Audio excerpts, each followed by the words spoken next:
Hey everyone, welcome. I am Coach Linda, and this is 100 Days of Purpose. So, as you can see, I'm back in my normal setting and not in the car trying to get this done and being distracted by those around me. But I am here to talk today about purpose will find a way.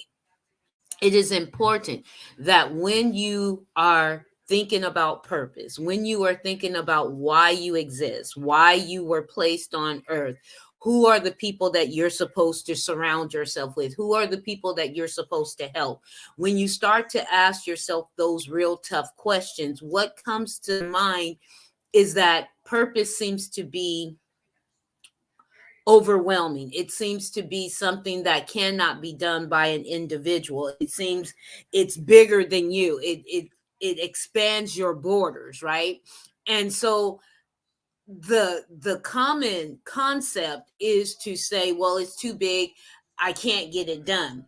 But the way that you do purpose is you take it one step at a time. That's why one of my questions when you come to me as a coach is, what is your first step? I take you through the process, and then we end up with, what is your first step? Because how do you take a journey of 1,000 steps, step by step? How do you eat an elephant one bite at a time? And so when you understand that, and when you grasp that, you understand that you don't have to do everything right here and right now. However, when you are thinking about all of this and you're overwhelmed by it, there's something that is always kind of edging you on, or it should be edging you on. And that is the simple fact that purpose finds a way.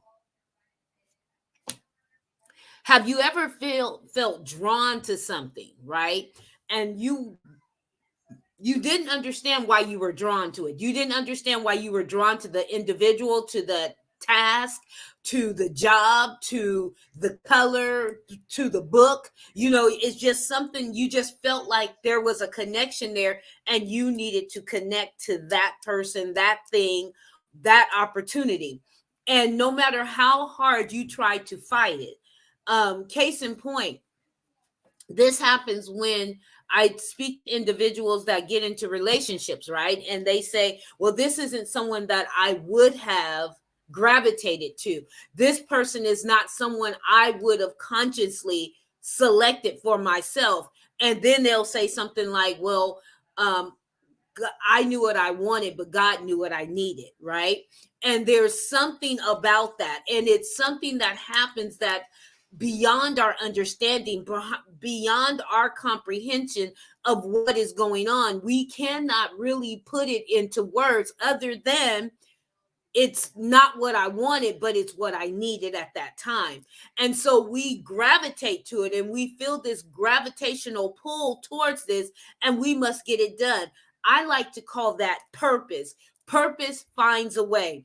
I got this concept from watching Jurassic Park, actually. In Jurassic Park, in the first Jurassic Park, because there's they keep them coming, don't they? We love them dinosaurs, don't we? But they, in the first Jurassic Park, they had and I believe it was Jeff Goldblum character who said, Jeff Goldberg, whatever his name is, y'all know who I'm talking about, that man. So he said in there, life finds a way, because they had thought that they manipulated all of the dinosaurs not to reproduce.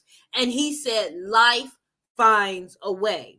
And when I think about purpose, and I think about the journey that I've taken in order to get myself to this point, and the journey that I'm still traveling on to get to my final destination, what I find is that there are certain things that I just have to do. And I can't explain why I have to do them. I just know that I have to get those things done. And no matter how many times I fail, no matter how many obstacles that pop up, no matter how difficult it seems, I have to keep pressing my way through it.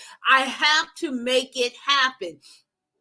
And that is why I say Purpose finds a way. Because when I look at those things that had to get done, those things that must be done, those things that I just feel compelled to do, like coming on and doing 100 days of purpose, these things like this, and it may seem idiotic to other people. It may seem like, man, I'm pretty sure the people in my home when I'm doing this is like, oh, she on again? When's she gonna stop doing this?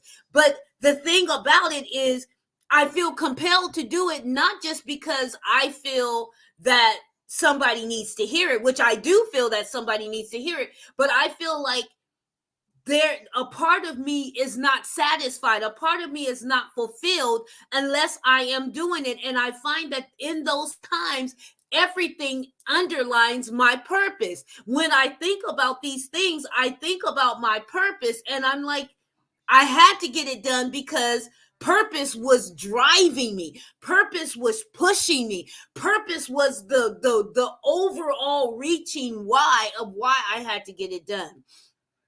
And so although I don't have the words for it and I can't really explain it, and even when I don't feel like doing it, come on, let's be honest. Sometimes Linda don't want to get up here. And then because I'm such a perfectionist, I got to look a certain way. I just can't look any old kind of way when I go live, because this is forever. This is going to be on the internet forever. And I never want someone, maybe I'm running for an office or I'm doing something later on in life that's prestigious or something I think is prestigious. And they find this one clip where my hair wasn't done right, my makeup didn't look right, or, something is wrong with it. And they want to put that in highlight and push that narrative, right? And so because I have these thoughts, sometimes I'm like, I just don't feel like doing it today. Today is not a good day for Linda. Linda doesn't feel like getting on and pumping up the world and talking about purpose or talking about financial tips or talking about whatever it is that I feel compelled to do that day. But I do it because I know that it's bigger than me, and purpose finds a way. And the funny thing is, sometimes even if I say shirk my thing and don't get to do it online, or don't get to go out and do the motivational speaking, or whatever it is that I'm doing, I will go in and I'll have a conversation with someone, right? And that conversation will be exactly what I should have been saying on the live, or what I should have said in the book, or what, you know what I mean? So purpose finds a way.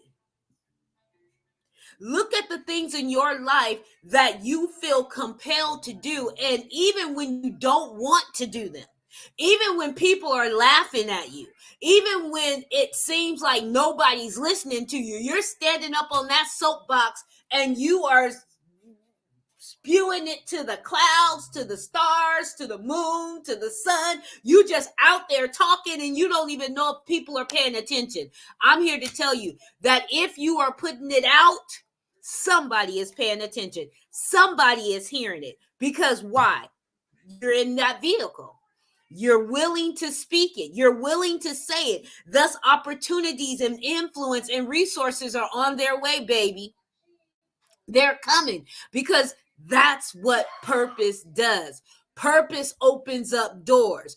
Purpose allows you to utilize every gift, every talent, every skill. Purpose allows you to be who you were created and designed to be, with no apology.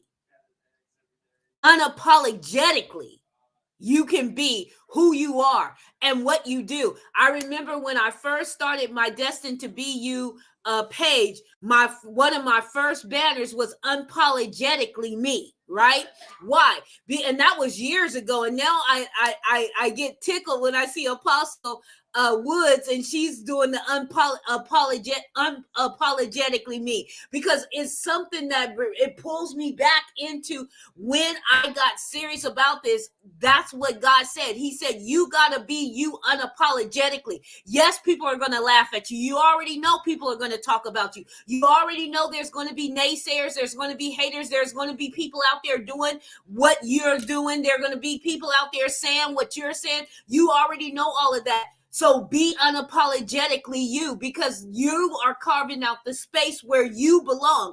And so I had to wrap my mind around being who I am and not being afraid to be that, or not apologizing for who I am. I will get on here and flub up a word and make up a word in a minute. But guess what? I am not going to apologize for it. I'm going to tell you I did it, though. Because I'm going to expose me. I'm not going to come on here and try to be something that I'm not. I'm unapologetically me. And purpose makes that happen. Purpose is that, as they say, that courage that you need. It's my liquid courage. It's my solid courage. It's the courage that drives me. It's my foundation. So let's be who we're supposed to be, unapologetically, and let's understand that when we are operating and doing the things that we're supposed to do, purpose is going to find a way. It's going to make a way. It's going to make a way for you. It's going to make room for you. And those that need you will receive it. Those that don't, you're not meant for them anyway. I'll tell you in a minute, I'm not everybody's cup of tea. And I'm okay with that. If you reject me, I'm okay with that. It took me a while to get here. And sometimes it does bother me. Sometimes I'm like, well, what did I do wrong? Why am I not good enough for this one? But then I have to recognize they are not my assigned tribe. They are not the ones that God sent me to. They are not the ones I was created for. They're not the ones I was designed for. And that's okay. That's okay. And no, that was not me burping. If you heard it, that was not me. So anyway, I am Coach Linda. This is 100 Days of Purpose. And guess what? You get to see the invisible. You get to achieve the impossible. You get to dare to be you, because the world will adjust. I'm Coach Linda. This is 100 Days of Purpose. You be blessed, be encouraged, and understand. If you need help, raise up your hand. Hit that inbox. Hit me on my inbox. Email me, call me, text me, however you need to get to me and get the help that you need. Many times we don't get the help that we need because, one, we don't think we need help. Two, we are afraid to ask for help. But the Bible says that the person that's wise has a multitude of counsel. So get the help you need. All right. And I'm here to make it happen for you. If I'm your cup of tea, if you in my tribe and you feeling me and you resonating with me, get with me and let's move you forward. All right. Is that all right? I bet you it is. You be blessed, be encouraged. Until next time.